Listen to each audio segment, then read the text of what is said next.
Boa noite a todos, que a paz de Jesus esteja com todos nós. Primeiramente, o que é a depressão? A depressão é uma incapacidade de sentir prazer pela vida, que resulta na falta de vontade de viver ou numa vontade de sumir ou desaparecer. Então, o que caracteriza a depressão é exatamente essa falta de vontade de viver, essa falta de prazer pela vida. A Organização Mundial de Saúde tem declarado que a depressão é a doença do século XXI. Já na última metade do século XX, é uma doença que foi se ampliando cada vez mais. Apesar de não ser uma doença nova, é uma doença milenar, antes conhecida como melancolia, hoje como depressão, mas é a doença que tem se ampliado de uma forma muito intensa nos últimos anos. E tem essa característica, pode estar ou não acompanhada com desejo de morte. Então, o que caracteriza a depressão também é essa vontade de morrer, não necessariamente uma vontade de se matar, porque a pessoa pode ter a vontade de morrer e não querer se matar, como uma pessoa que tem impulso suicida. Pode acontecer dela também ter vontade de se matar.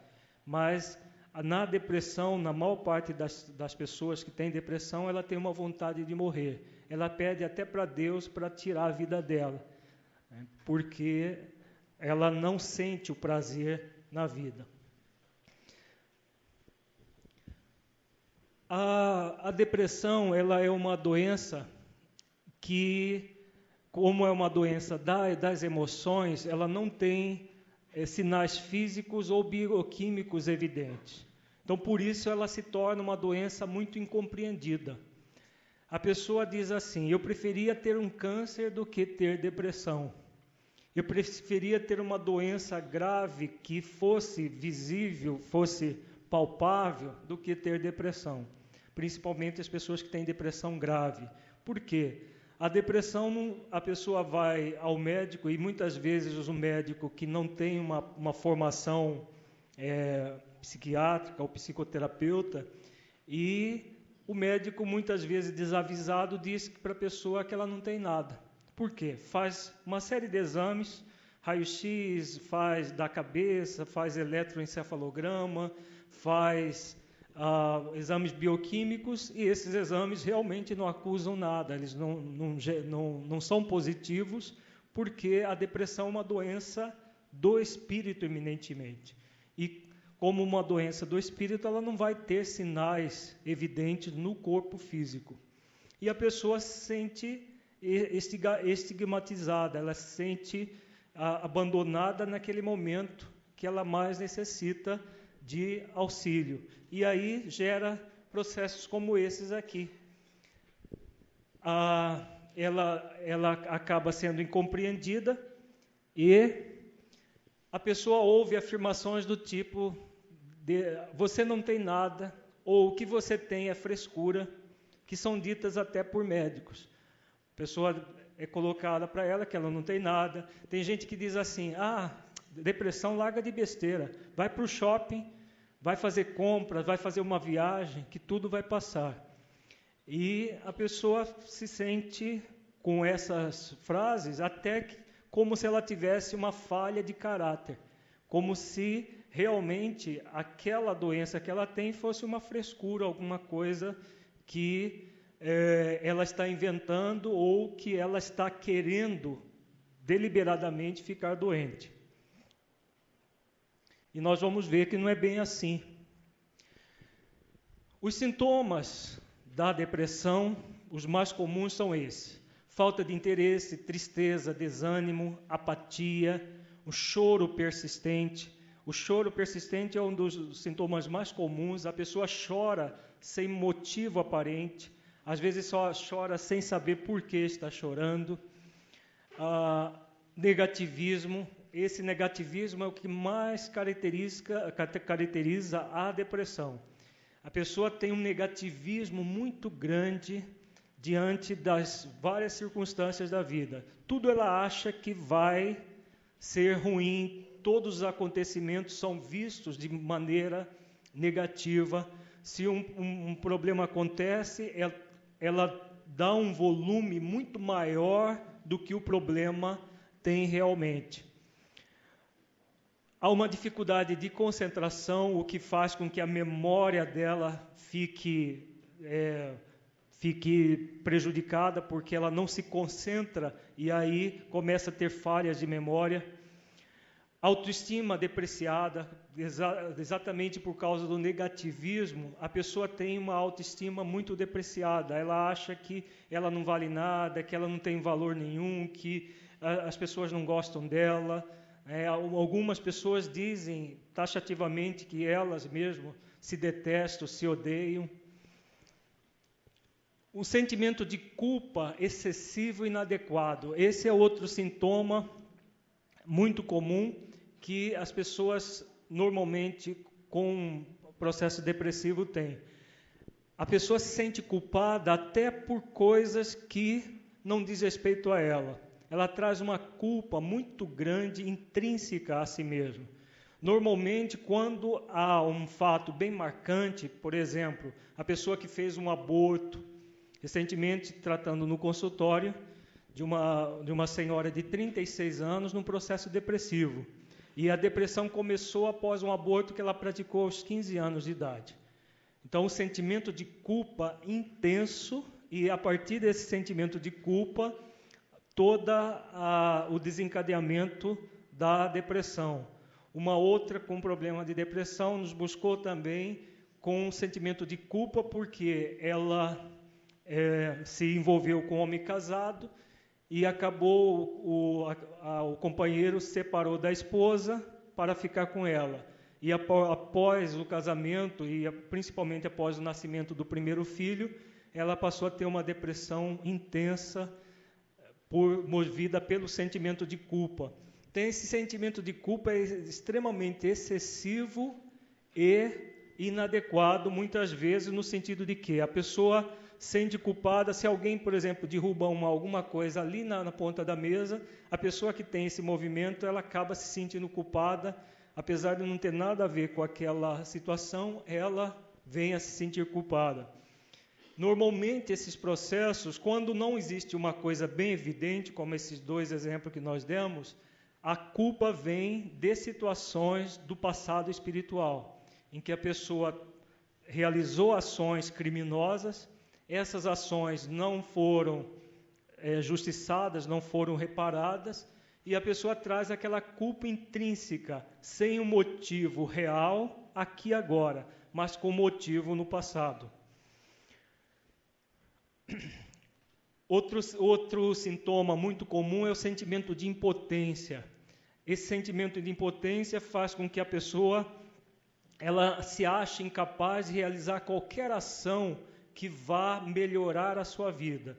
Então, a pessoa tem essa impotência porque a causa mais profunda, a causa espiritual da depressão é um sentimento de onipotência. Então, toda pessoa que tem um movimento de onipotência, mais cedo ou mais tarde, ela entra na impotência. A onipotência do depressivo, ele se manifesta numa revolta contra as circunstâncias. Então, a pessoa traz uma revolta frente àquilo que é corriqueiro na vida. Como ela tem uma incapacidade de ver a vida de uma forma positiva, qualquer coisa que aconteça, para ela, é um empecilho muito grande, gerando uma revolta muito intensa. Essa revolta, como gasta muita energia no próprio processo da revolta, mais cedo ou mais tarde ela entra na impotência, que é o início do processo depressivo, em que ela se sente incapaz de resolver aquele problema que ela necessita realizar diante de uma situação qualquer na vida. E aí ela se sente como incapaz. tanto a onipotência quanto a impotência, né? A onipotência que é o desejo de poder fazer tudo. E a impotência, a falsa incapacidade de não poder fazer nada, de não poder realizar nenhuma ação. Tanto uma situação como outra acaba uma gastando muita energia, outra fazendo com que a pessoa iniba a energia em si mesma, produzindo a depressão. Falta de energia e fadiga já é consequência desse estado da própria impotência. Ideias de suicídio também, como nós falamos, normalmente o depressivo ele tem uma vontade de morrer. E essa vontade de morrer pode estar acompanhado com impulso suicida, que a pessoa pensa em realmente tirar a própria vida.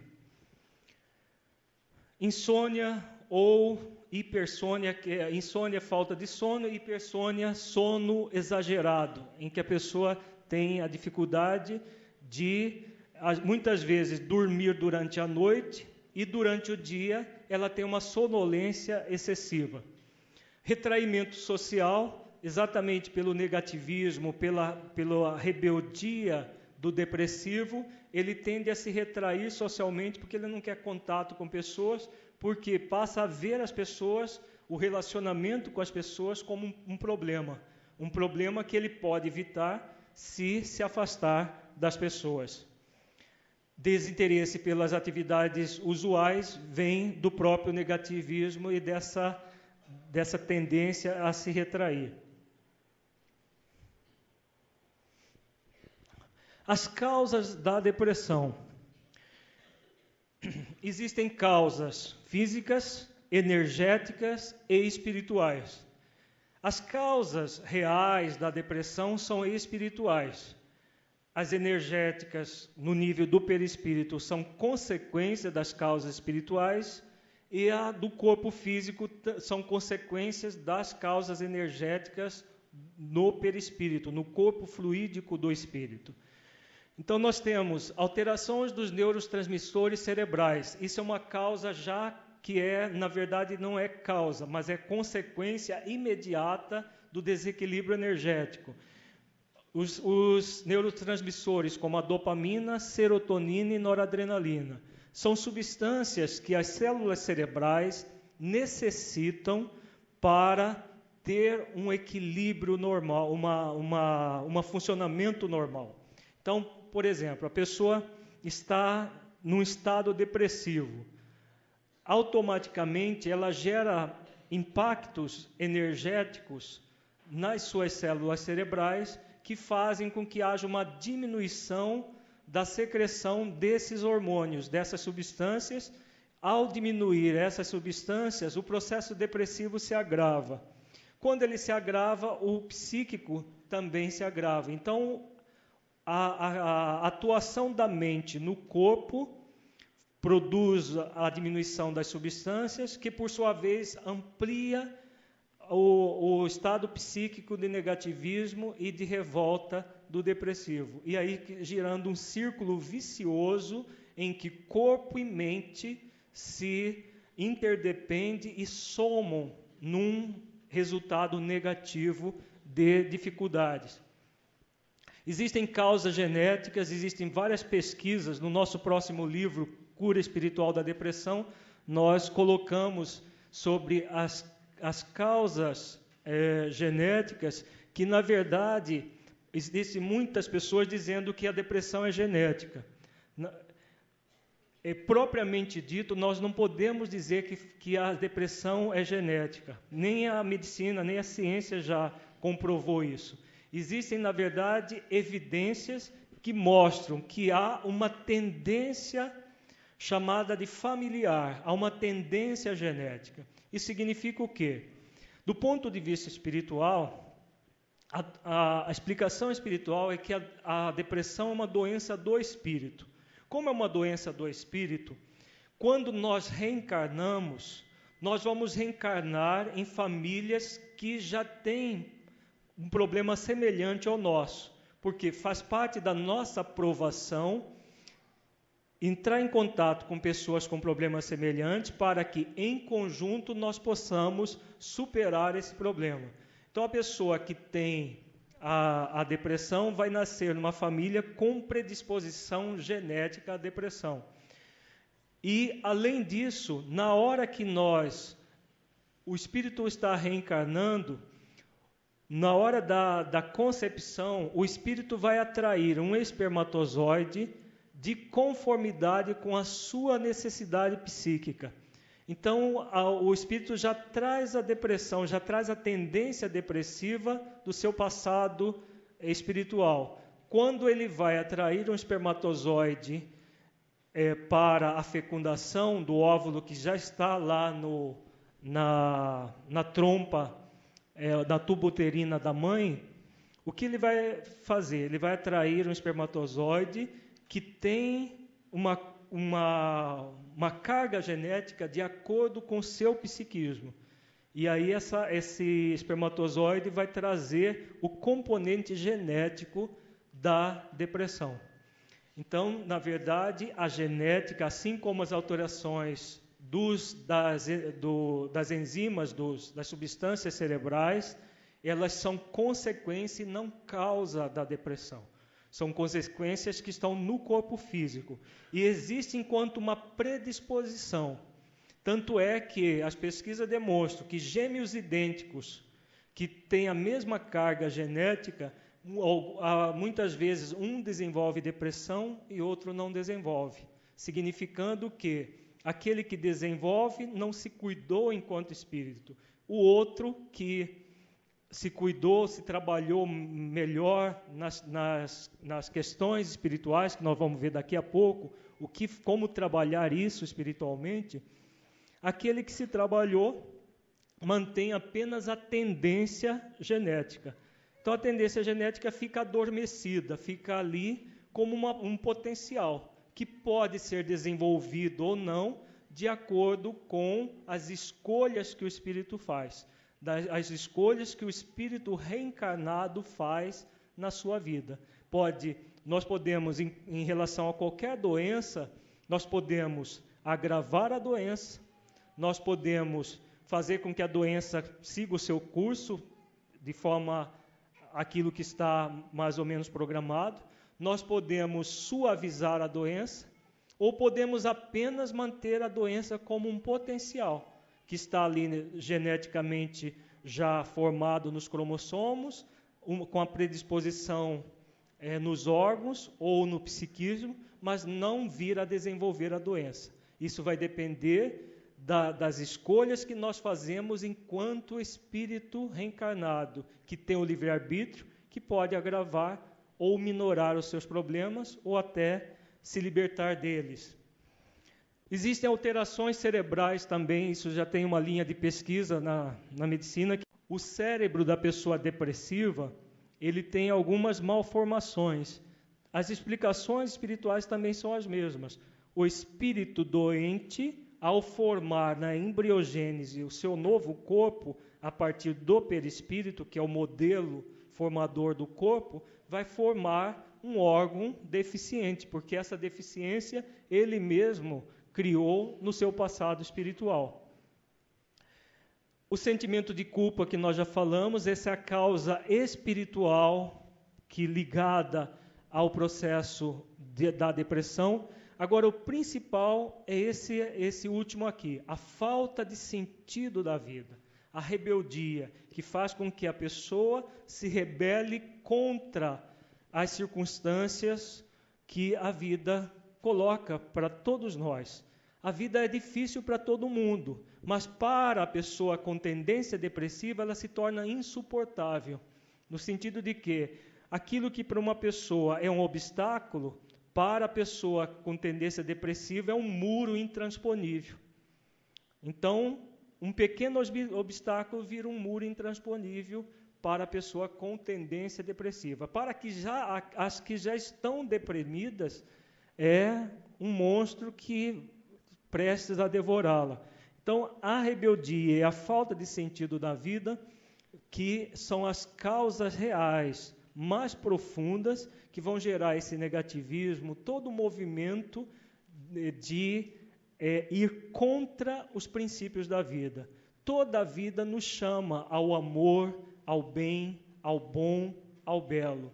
E a pessoa depressiva vira as costas a isso tudo para curtir o seu próprio negativismo, como se a vida para ela não sorrisse. A vida só sorri para os outros. Para ela, a vida é muito ruim, muito negativa. Vamos falar um pouquinho sobre um caso de depressão. Esse caso está citado no livro Saúde Espiritual. Depois, se quiserem mais detalhes, é bastante interessante. O caso de uma pessoa com processo depressivo. Como que essa depressão ela se manifestava e o que levava a pessoa a ter a depressão. Vamos ver aqui. É um caso de uma senhora chamada Maria. O nome é fictício, né? Em todo caso, a gente coloca um nome só para identificar, mas não é o nome da pessoa. Tem 48 anos, solteira. Ela busca ajuda para tratar de uma depressão moderada que se agravou há 4 meses, tornando-se severa atualmente. Sempre teve uma tendência depressiva desde a infância. Existem 3 níveis de depressão: grave, moderada e leve. Existe também uma tendência depressiva. No caso da nossa paciente, a Maria, ela estava com uma depressão moderada, já tendendo para grave. A depressão grave é aquela que a pessoa fica com a sua vida praticamente quase que paralisada em função da depressão. A pessoa tem que se afastar do trabalho, ela tem pessoas que chegam num nível tão intenso de depressão que ela não consegue sair nem do quarto. Algumas pessoas chegam no nível chamado de estupor pela psiquiatria, que é uma situação em que a pessoa fica deitada no leito durante horas a fio, numa mesma posição, fazendo até as necessidades fisiológicas no próprio leito. Ela urina, ela defeca, ali sem sair do lugar, numa situação extremamente difícil, deplorável. Na depressão moderada, a pessoa tem uma vontade imensa de se afastar de tudo, mas ela se força a permanecer no trabalho, a permanecer nas atividades, mas sem prazer nenhum nas atividades que realiza. A depressão leve é uma depressão em que a pessoa está sempre triste, sempre faltando alguma coisa, mas mesmo assim ela consegue viver e trabalhar, ter relacionamentos sociais quase que normais. O que não é normal é o estado de espírito da pessoa que fica sempre com essa tristeza constante. E na tendência depressiva é aquela pessoa que qualquer contrariedade, qualquer coisa mais difícil, ela tende a entrar num estado depressivo, que pode se tornar uma doença mais grave dependendo das suas escolhas. Então a Maria, ela tinha uma tendência depressiva desde a infância. Então a própria infância dela, ela já sentia que não era uma criança igual às outras. Ela era uma pessoa que tinha uma tristeza muito grande.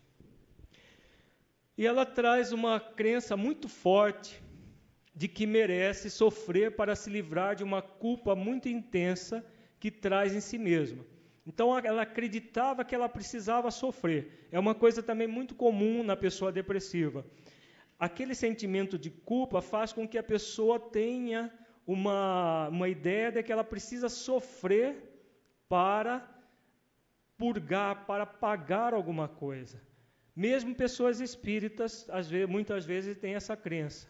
Tá? Pessoas que têm conhecimento da lei de causa e efeito, de como funcionam as coisas, tem essa ideia de que precisa sofrer para se livrar dessa culpa.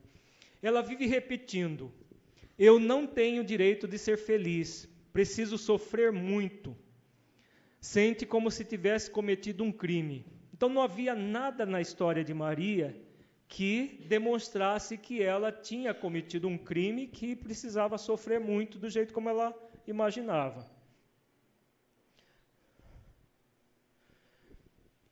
Ela teve uma educação extremamente castradora. O pai dela vivia dizendo para Maria: toda vez que ela tinha alguma dificuldade com os deveres escolares ou com qualquer tarefa doméstica. O pai dizia assim: Maria, como você é burra, você é uma desajeitada, como é lerda essa menina, não dá conta de fazer nada. Essa menina nunca vai ser alguém na vida de tão burra e lerda que ela é. Então, eram as falas que o pai tinha com ela quando era criança. Criança, adolescente, ela teve essa educação, se é que se pode chamar isso de educação, castradora, essa violência que o pai cometia com ela na sua infância e adolescência. Passou a ter uma postura inibida, dificultando muito a sua performance na escola, onde as admoestações dos professores acabavam por ampliar mais ainda a sua situação de menos-valia, fazendo com que ela tivesse medo de frequentar as aulas, fazer as provas, etc. Então, ela tinha, ao mesmo tempo, do pai aquela fala muito agressiva, como ela se sentia diminuída, se sentia muito mal com isso, na escola, claro que o seu desempenho era medíocre. E aí os professores ampliavam aquele estado de inferioridade da Maria.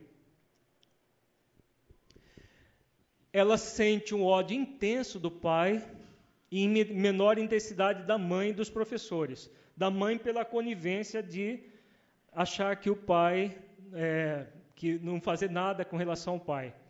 Acredita-se vítima deles, sente que nesses momentos a sua depressão se agrava. Então, todas as vezes que ela amplia o sentimento de ódio pelo pai, pelos professores, pela mãe, a depressão se agrava. Tem atitudes o tempo todo que boicotam a sua harmonia interior. Isso também é comum no depressivo. O tempo todo ele se boicota. Em vez de ir ao encontro da solução dos problemas, o tempo todo fazendo o contrário, ampliando os problemas para si mesmo. Ela acha que todo mundo está contra ela. Sente que a qualquer momento vai ser vítima de alguém que vai fazê-la sofrer. Acredita que é por isso que nunca se casou, apesar de desejar muito tê-lo feito. Sempre quis ter um marido e filhos, mas, segundo ela, nunca deu certo, porque ela afasta as pessoas. Então, a característica dela é de se boicotar, de afastar as pessoas, de retraimento social, da forma como nós vimos nos sintomas lá. Então, esse sentimento que a qualquer momento alguém vai fazê-la sofrer. Nós vamos entender daqui a pouco por que Maria tinha essa sensação. Os sintomas físicos dela, debilidade, desânimo, que chega até a prostração, inibição psicomotora e dores pelo corpo todo. Então, uma coisa que também está muito ligada à depressão é uma doença moderna, uma doença que já está famosa, chamada fibromialgia. Acho que todo mundo já ouviu falar dessa tal da fibromialgia. Era uma doença que nem existia até pouco tempo atrás, pelo menos não estava catalogada.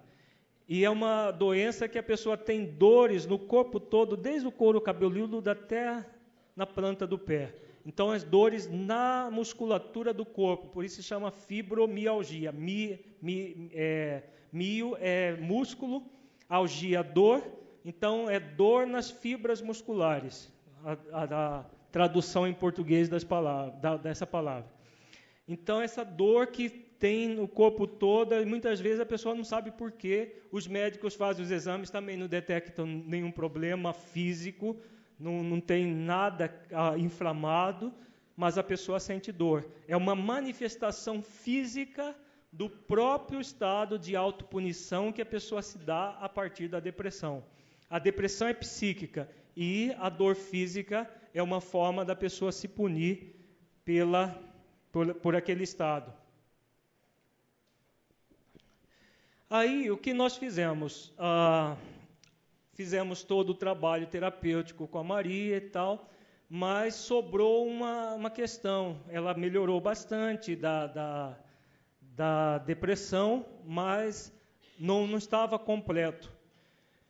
E nós dissemos a ela que problemas como esse, crenças daquele nível, só a regressão de memória poderia auxiliá-la no sentido de resgatar o que tinha acontecido no passado, fazer a liberação daquele conteúdo emocional e ela se propiciar o auto-perdão a partir desse trabalho terapêutico.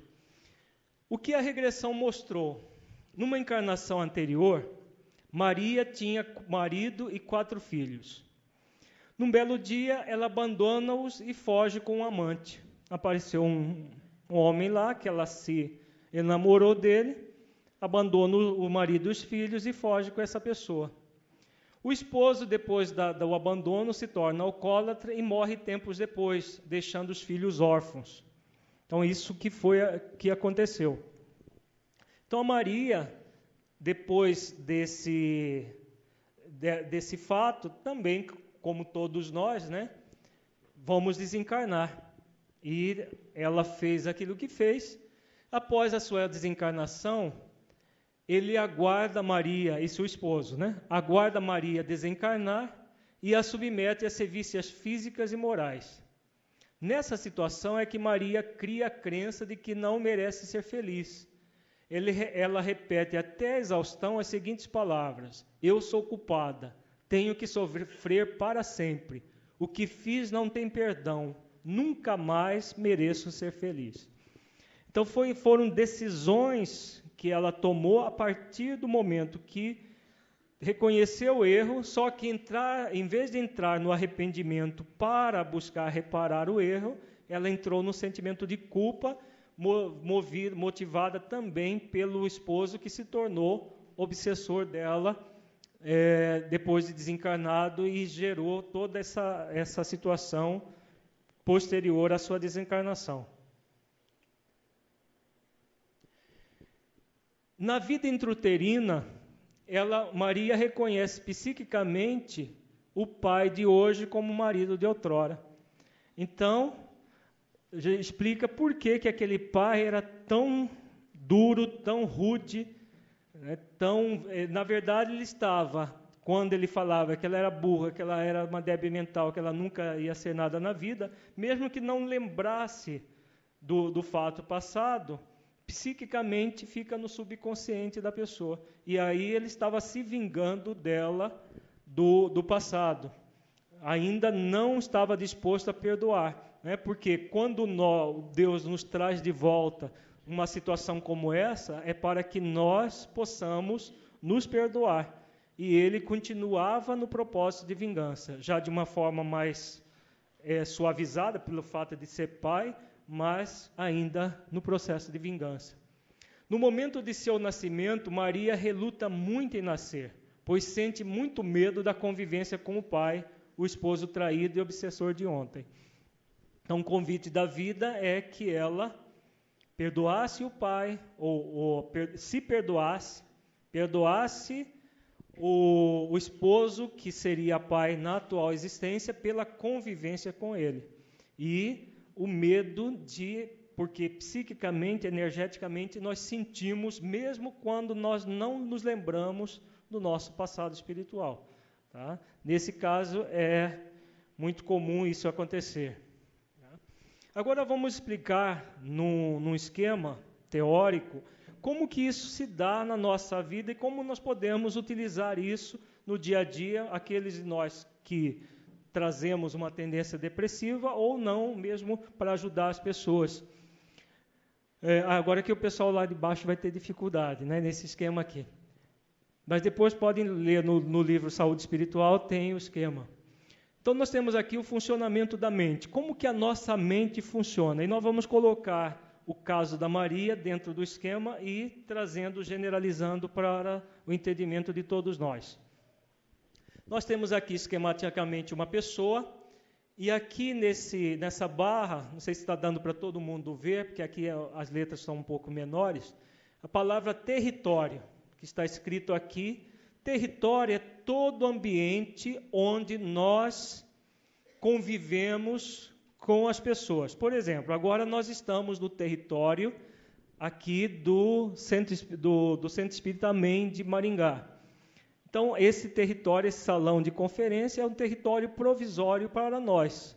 Agora há pouco, a maioria de nós estávamos em casa, daqui a pouco nós podemos estar num restaurante para jantar, ou voltar para casa, e nós, ao longo da nossa vida, nós passamos por vários territórios, e nesses territórios, nos vários territórios onde nós realizamos as nossas ações, nós vamos receber estímulos que nós representamos por essas setas aqui.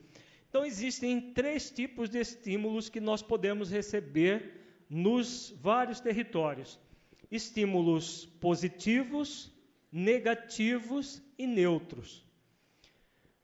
Um estímulo neutro, por exemplo, eu vou chamar a atenção de vocês e vocês vão perceber esse estímulo. Todo mundo está ouvindo o barulho dos ventiladores funcionando?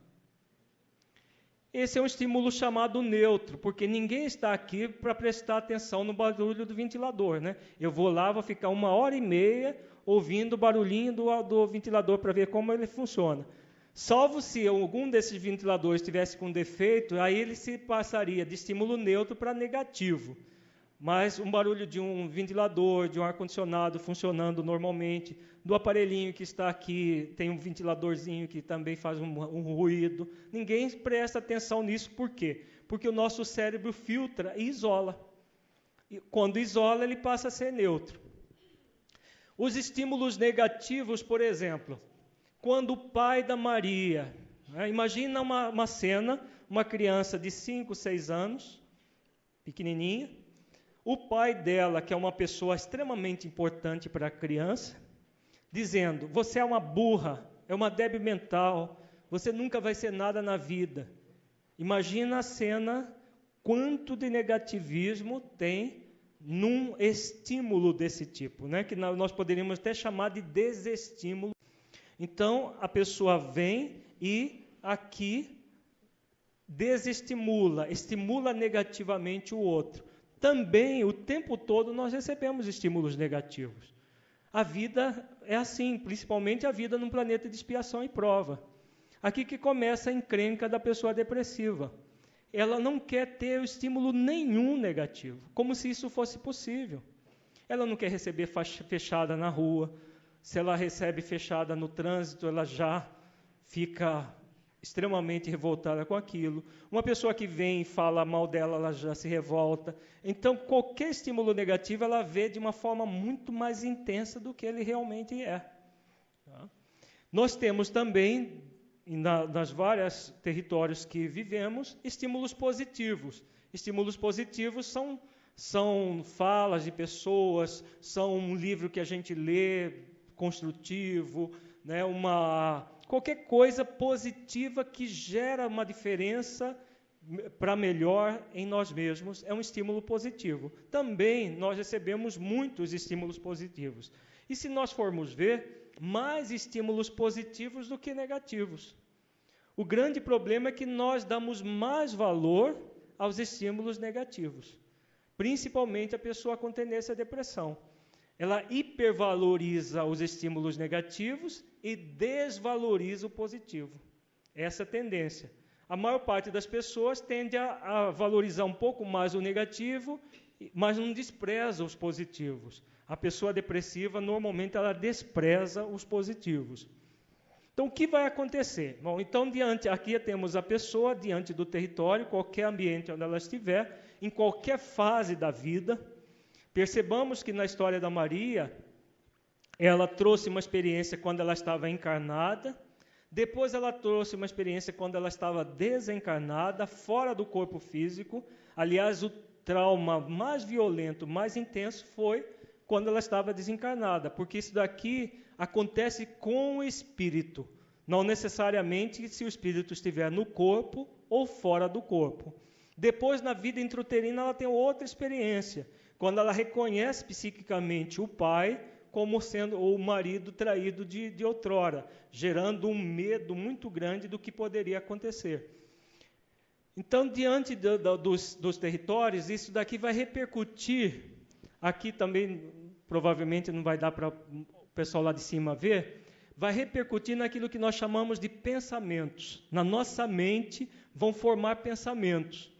Os pensamentos são formados por esquemas cognitivos. Aí vocês vão pedir, explica isso aí em português, né? Porque aqui está em numa outra língua que não o português. O que é um esquema cognitivo? Esquema cognitivo, vamos fazer uma analogia para entender melhor. Todo mundo está vendo esse aparelho aqui na frente? Esse aparelho, né, o pessoal de baixo não está vendo, com certeza, né? Esse aparelho chama-se computador, né? Como que o computador funciona? Ele funciona porque existe um hardware, que é a parte física do computador, essa parte aí chama CPU, né? Tem todo um conjunto de equipamentos que faz ele funcionar. Tem um disco rígido que fica arquivado os arquivos que tem no computador e tal. Agora, ele só funciona se tiver o quê? Um programa para funcionar. O programa é feito de esquemas magnéticos que ficam registrados no computador. Fazendo uma analogia, né, o computador só funciona se tiver os esquemas, toda a linguagem de computador ela é feita sobre esquemas matemáticos, e aí esse programa que nós estamos usando chama PowerPoint. Existem programas de editor de texto, planilhas de cálculos e assim por diante. Esses esquemas matemáticos formam o programa para a pessoa utilizar. Fazendo analogia com a nossa mente, nós também temos o hardware. Qual que é o nosso hardware? O nosso cérebro. Então, nós temos um cérebro físico. O cérebro físico, ele é só um monte de células. Células juntas. O que faz esse cérebro físico funcionar? O nosso software. Os esquemas que nós trazemos em que nível? Nível espiritual. Então, no nível espiritual, nós formamos os esquemas cognitivos. Cognição é aprendizado. Qualquer que seja a experiência que nós recebemos aqui no território, fica arquivado, e não é arquivado na nossa célula física. Isso aí é arquivado nas células do perispírito. Por isso que Maria lembra-se de coisas vividas na encarnação passada, coisas vividas entre uma encarnação e outra, que nem corpo ela tinha, corpo físico, ela tinha só o corpo perispiritual. Depois lembra-se de coisa que ela estava lá dentro do útero da mãe, na formação do embrião. Tudo isso é uma memória que a gente chama de extracerebral, que fica no nível psíquico do ser. E esses esquemas cognitivos, eles surgem de experiências passadas na vida da pessoa. Então, como nós dissemos, em qualquer experiência, em qualquer fase. Normalmente, as fases mais importantes na vida atual são vida intrauterina e primeira infância. E Maria trazia dificuldades graves, tanto na vida intrauterina quanto na primeira infância. O tipo de educação castradora que ela recebeu gerou todo um estado cognitivo negativo. Além disso, a sua situação passada da existência anterior, que realmente, perante as leis divinas, ela tinha cometido um crime. Não havia sido justiçada porque ela abandonou a família, principalmente os filhos, que depois ficaram numa situação muito difícil com a orfandade, e ela se sentiu extremamente culpada por aquilo tudo, algo que ocorreu na existência anterior. Então, tudo isso vai gerando em nós as cognições, os aprendizados. No caso da Maria, vários aprendizados negativos.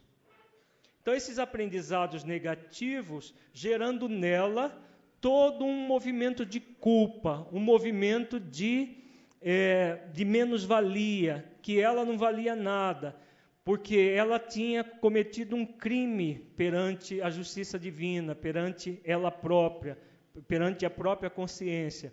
E quando isso é fixado lá na infância pelo pai, aquilo toma uma dimensão bem maior do que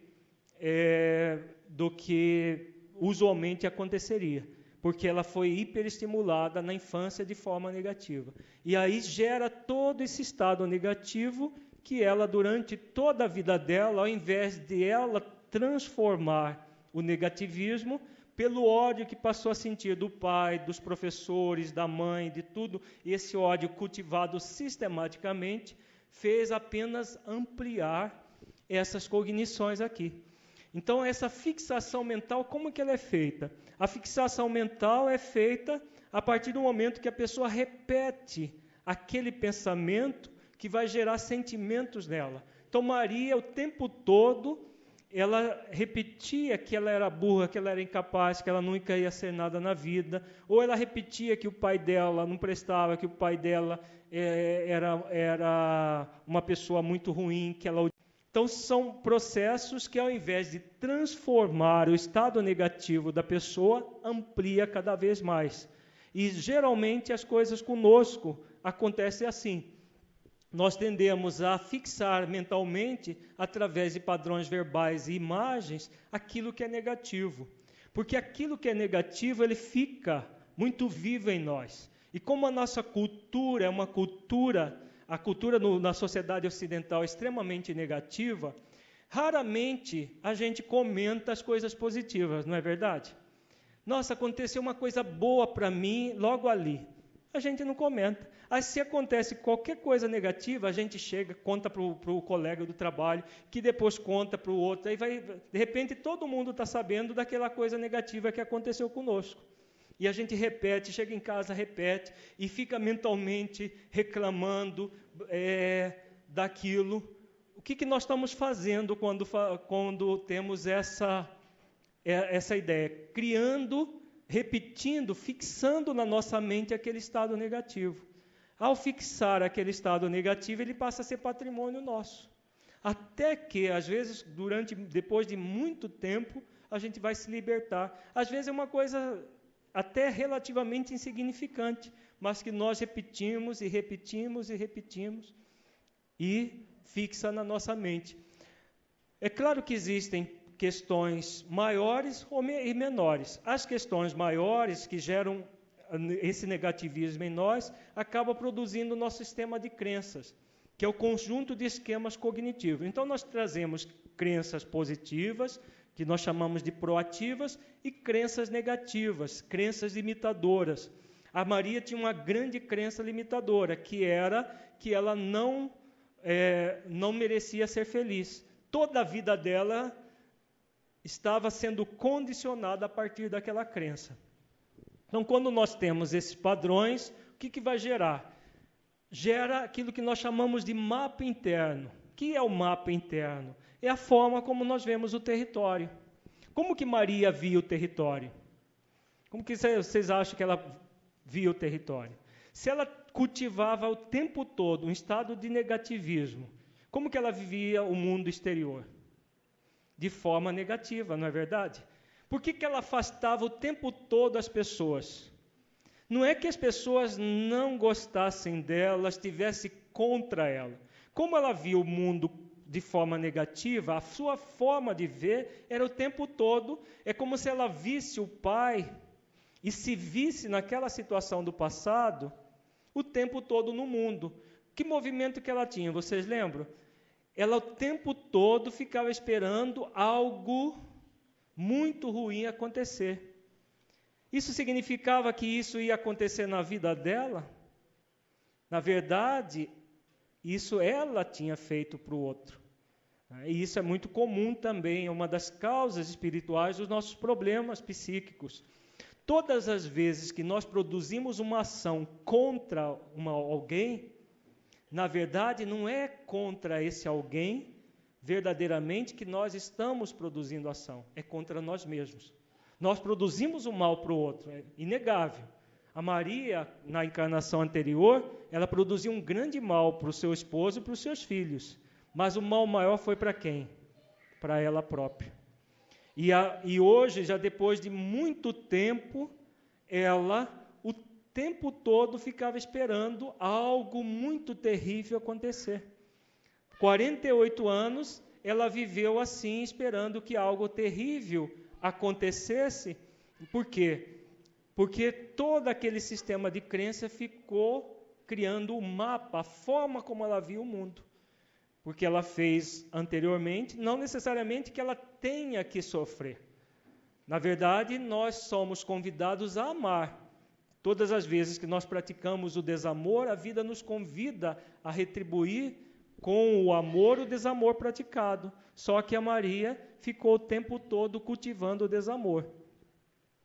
E aí, o que vai acontecer? Quando nós trazemos tudo isso, os sentimentos que são produzidos a partir desses pensamentos são todos negativos.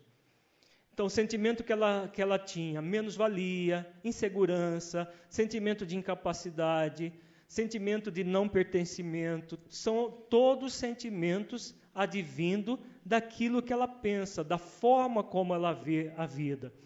Os sentimentos geram nosso estado emocional. Como que é o estado emocional? O estado emocional é sentimento mais sensações. O sentimento é o sentimento puro. Quando nós sentimos amor, o que é amor? Amor é uma palavra apenas, é um sentimento. Agora, quando nós sentimos amor, o nosso coração se aquece, a gente sente uma coisa gostosa aqui no peito, que é no nosso quarto chakra. Significa o quê? Sentimentos e sensações viscerais. O nosso corpo todo vibra amor. O contrário também é verdadeiro. Quando a gente sente ódio, sente mágoa, ressentimento, esses sentimentos são apenas palavras. Quando nós sentimos qualquer um desses sentimentos, o nosso corpo grita que nós estamos, na verdade, maltratando o corpo. Então, as sensações são muito negativas, as sensações são muito perturbadoras quando nós cultivamos sentimentos como ódio, como ressentimento e outros. Isso tudo vai gerar o estado fisiológico, alterações no corpo físico. Por que Maria tinha dor no corpo todo dela? Aquela fibromialgia, aquele desânimo, aquela prostração. Porque o tempo todo ela bombardeava o corpo. O estado emocional, os sentimentos negativos, produzindo estado emocional negativo e sendo jogado lá no corpo. Então, a mente negativista gera um corpo doente. O contrário é verdadeiro. Quanto mais a gente se equilibra mentalmente, mais o corpo recebe esse equilíbrio e se harmoniza, nos libertando da doença. Ao mesmo tempo que produz alterações no corpo, gera comportamento. O comportamento de Maria qual era? Retraimento.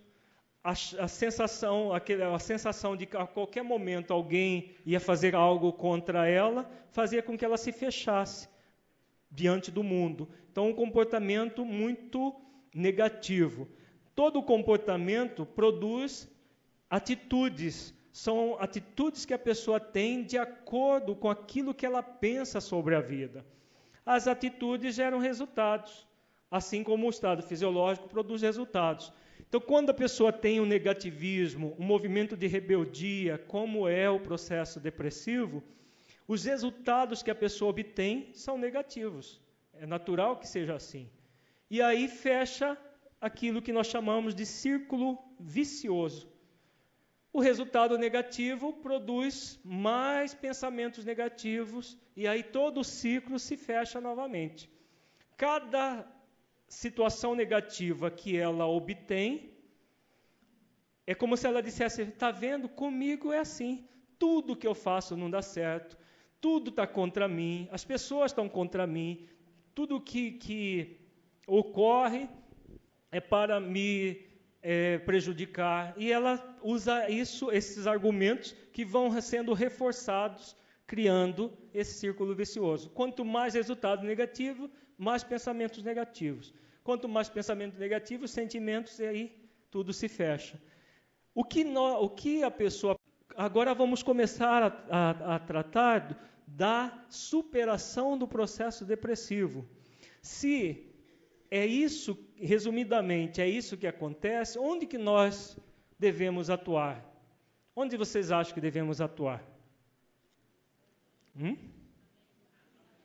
Lá no pensamento, né?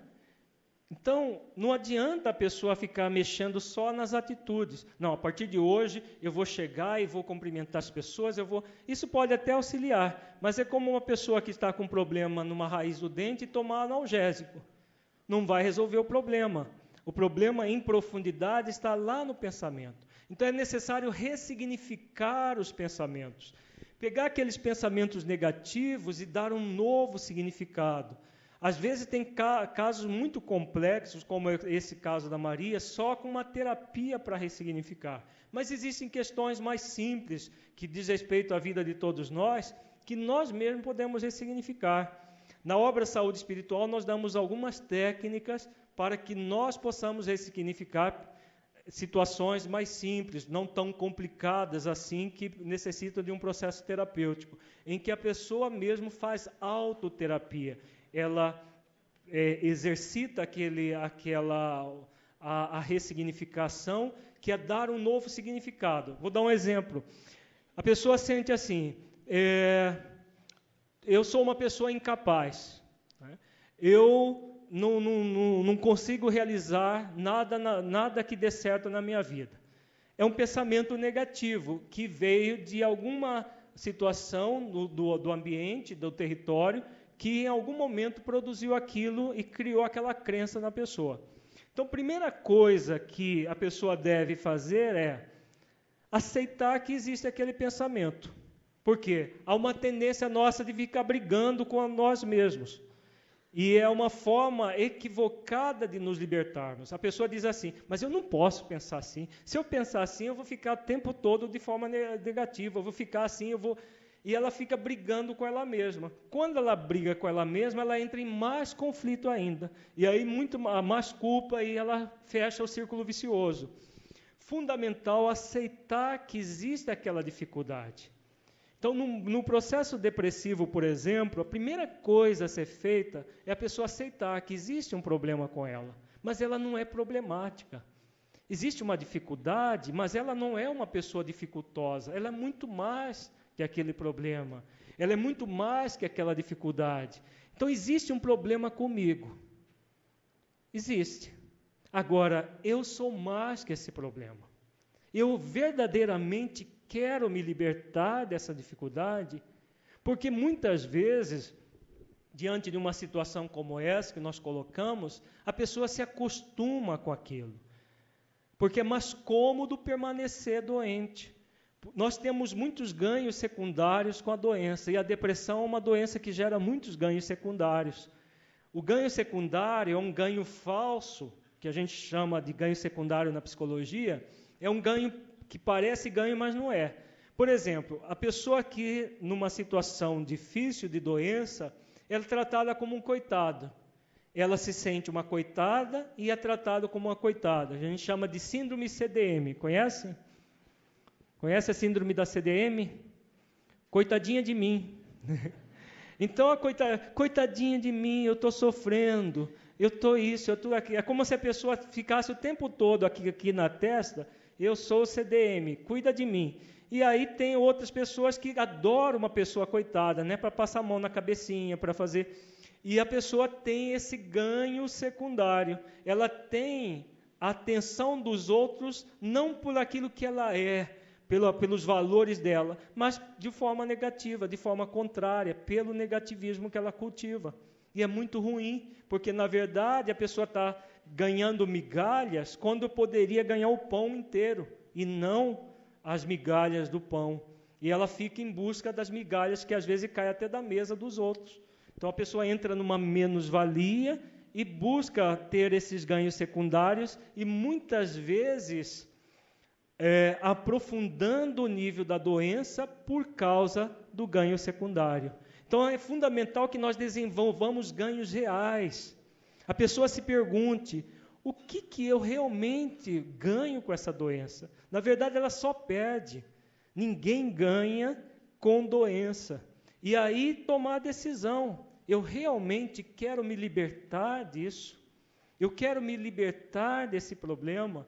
A partir daí, é fundamental fazer esses exercícios. Nós não vamos ter tempo de entrar em detalhes, mas no livro Saúde Espiritual vocês têm os exercícios.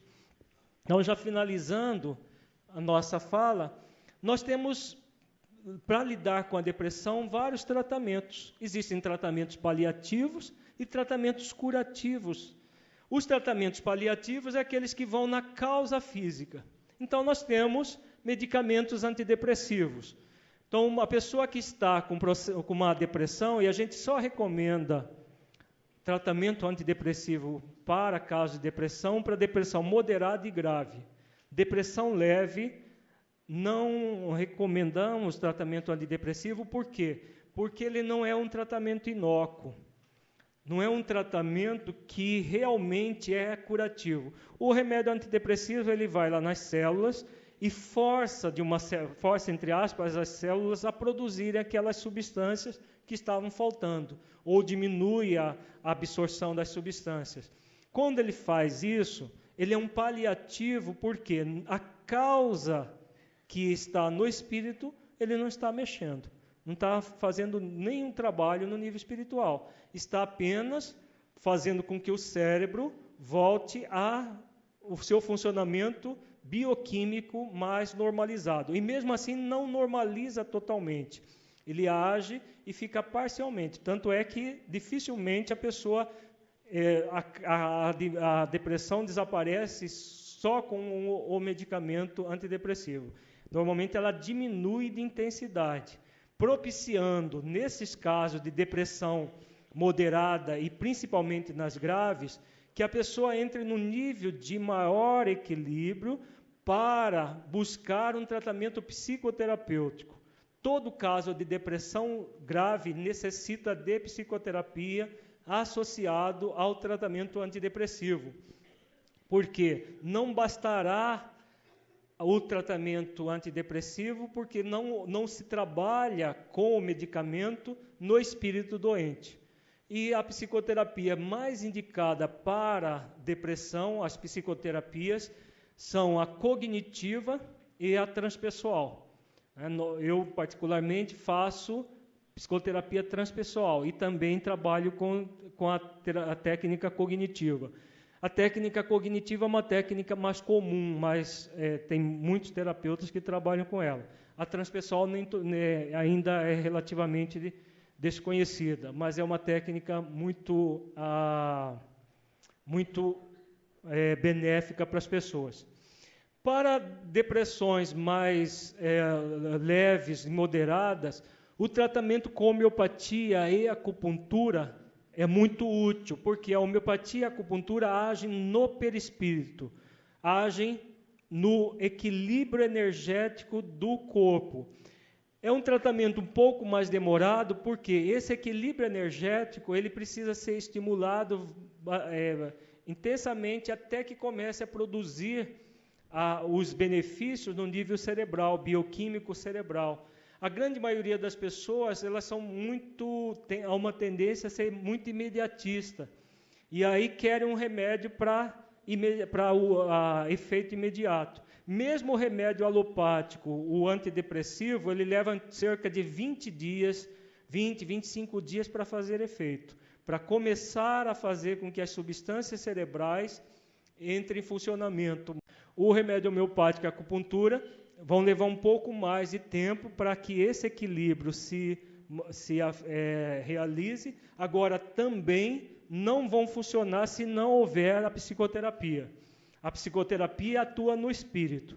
Homeopatia e acupuntura atua no perispírito. Perispírito já é consequência também.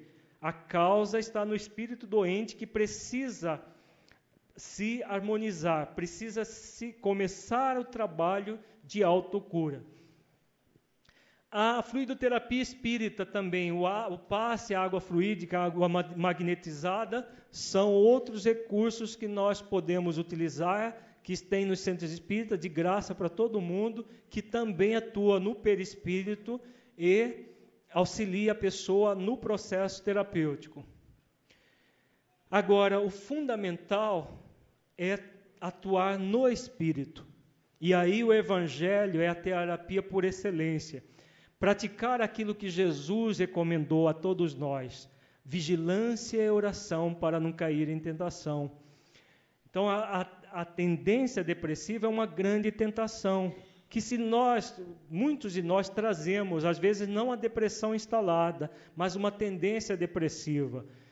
Tem alguns que já instalaram a depressão, mas todo aquele que traz uma tendência depressiva, e a tendência depressiva é aquela pessoa que qualquer situação mais difícil, ela tende a se revoltar, ela tende a ver aquela ocorrência de uma forma negativista, traz essa tendência.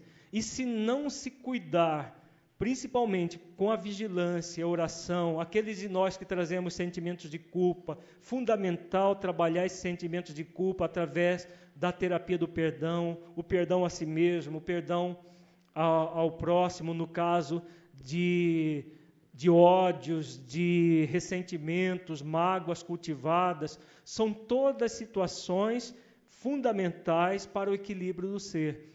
E aí as palavras de Jesus, o Evangelho, é uma ferramenta bastante apropriada para fazer com que a pessoa vá ao encontro da vida, que ela busque entrar em contato com aquilo que existe de melhor em si mesma, que ela busque se estimular afetivamente, que ela tenha um movimento de maior autoafetividade consigo mesma, de maior autoamor consigo mesma. A partir do momento que a pessoa vai fazendo isso, ela vai ao encontro da vida, ela vai ao encontro daquilo que existe de bem, de bom e de belo dentro dela.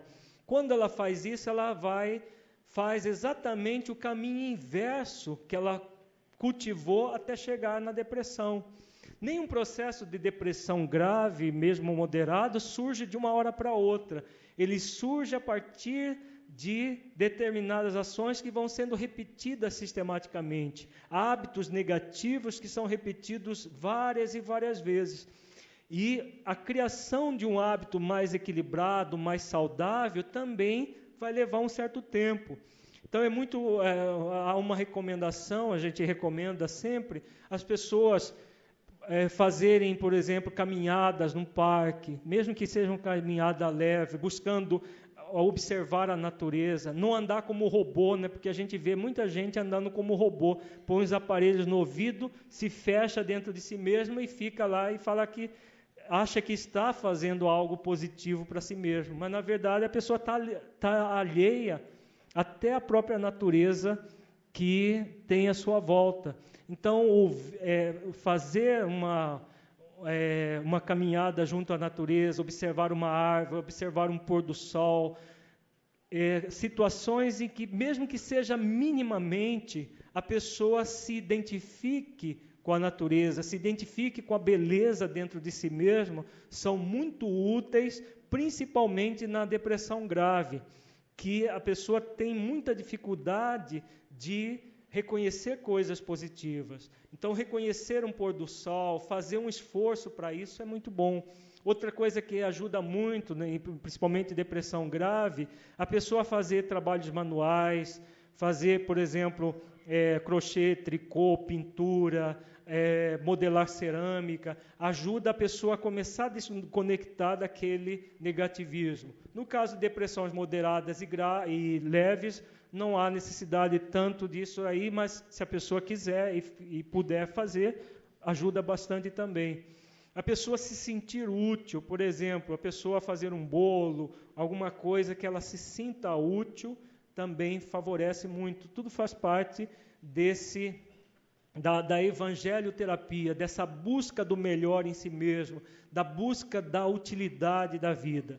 E a terapia da fé, a buscar a confiança em Deus e na vida. Como nós vimos que a causa maior da depressão é a rebeldia, e a rebeldia se nós formos aprofundar lá no âmago dela, é rebeldia contra a própria criação de si mesma.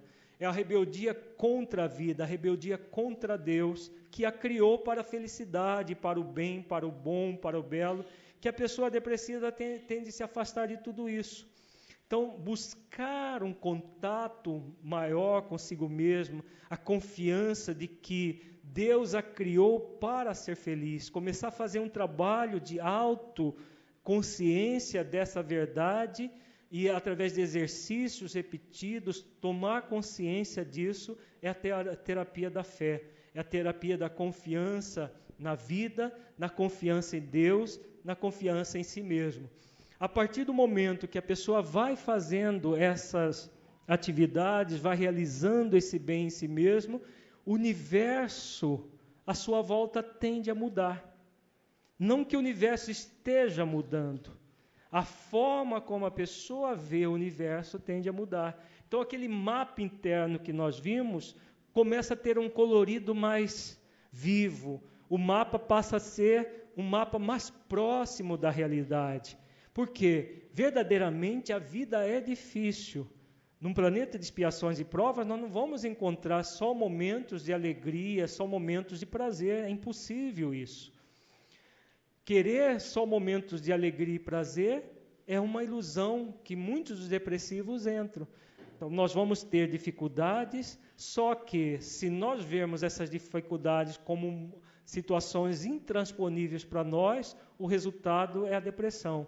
Agora, se nós vermos como oportunidade de aprendizado, oportunidade de crescimento, ver a vida de uma outra ótica, e para isso é fundamental a confiança em Deus, a confiança em si mesmo, essa fé em que faz com que nós busquemos ser melhores a cada vez mais. E essa melhoria de nós mesmos, essa transformação de nós mesmos, vai fazer com que nós vejamos o mundo de uma maneira mais favorável a nós próprios. E com isso, nós vamos gradativamente nos libertando da depressão, aqueles de nós que já trazemos a depressão, ou aqueles de nós que trazemos a tendência à rebeldia, a tendência a ver o mundo de uma forma negativista, que nós possamos, antes de a depressão se instalar em nós, mudemos as nossas concepções diante da vida para ver a vida com mais beleza, com mais amor, com mais prazer de viver, né, nesse mundo que é difícil, mas extremamente rico, extremamente confortador, no sentido de que nos auxilia ao maior equilíbrio, nos auxilia a evoluir espiritualmente e nos tornarmos pessoas melhores. Muita paz a todos.